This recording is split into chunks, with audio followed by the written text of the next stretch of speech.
A very happy 74th Independence Day to all members of the Mada School family. Our Mada community has been celebrating Independence Day as a cherished custom since its beginning in 1979 by His Excellency Reverend Dr. Abraham R. Julius. On 15th of August each year, the morning assembly begins with the flag hoisting ceremony, followed by the students being taken to the Alapi Beach recreational ground to take part and watch the Independence Day parade. Today is especially a great day to take pride as an Indian. More importantly, it is an opportunity to remember the heroic feats and countless sacrifices that have enabled us to be the great nation we have become. Today's celebration should not only kindle in us the love we need to profess and nurture towards fellow Indians, but also remind us of the great responsibility we have been bestowed. Each and every one of you represents the next generation of leaders, soldiers, scholars, and countless other professionals who will shape our country's future, protect its pride, its integrity, and sovereignty. So take pride in being an Indian, work your hardest, and always keep that Josh high. As we celebrate our independence, let's take a few minutes to walk through and remember how we attained it. Jai Hind, Jai Bharat.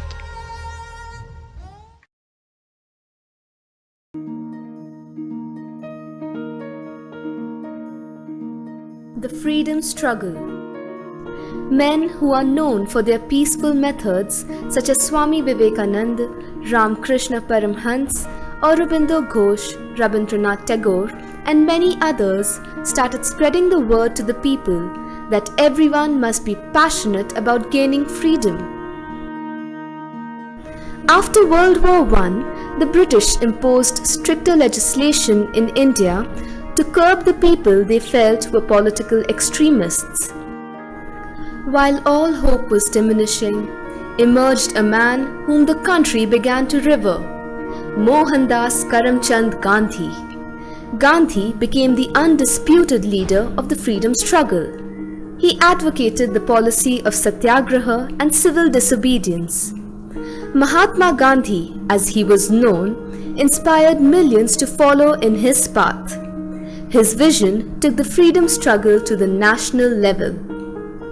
On 13th April 1919, the British, led by General Dyer, massacred hundreds of unarmed civilians, including women and children, who were attending a meeting.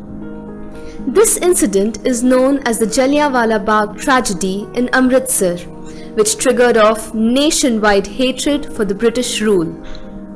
In response, Gandhi launched the non-cooperation movement. He urged the people to refuse to pay taxes and forsake British titles and honours. This was a serious problem for the government. Gandhi embarked on a mission of about 400 kilometers from Ahmedabad to Dandi, famously known as the Dandi March. And at Dandi, the law was broken by making salt from seawater. The British responded by making widespread arrests and firing on the crowds. Gandhi too was sent to jail a number of times. Armed rebellions against the British continued to grow in several parts of India. Leaders such as Bhagat Singh and Chandrasekhar Azad led acts of violence against the British.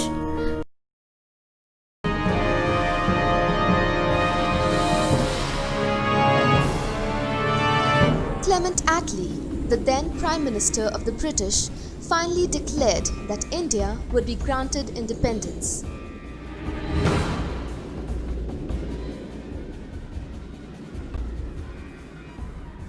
In 1947, the Muslim League launched Direct Action Day. Its purpose was to convey that an undivided India would no longer be possible. On June 3, 1947, Lord Mountbatten, the last British Governor-General in India, announced the partitioning of India into a secular India and a Muslim Pakistan. On August 14, 1947, Pakistan was declared as a separate nation with Muhammad Ali Jinnah as its leader. On August 15, 1947, at the stroke of midnight, India was declared an independent nation. This joyous period was also scarred with violent clashes between Hindus, Muslims and Sikhs. At least 1,000 people were said to have been killed during this period.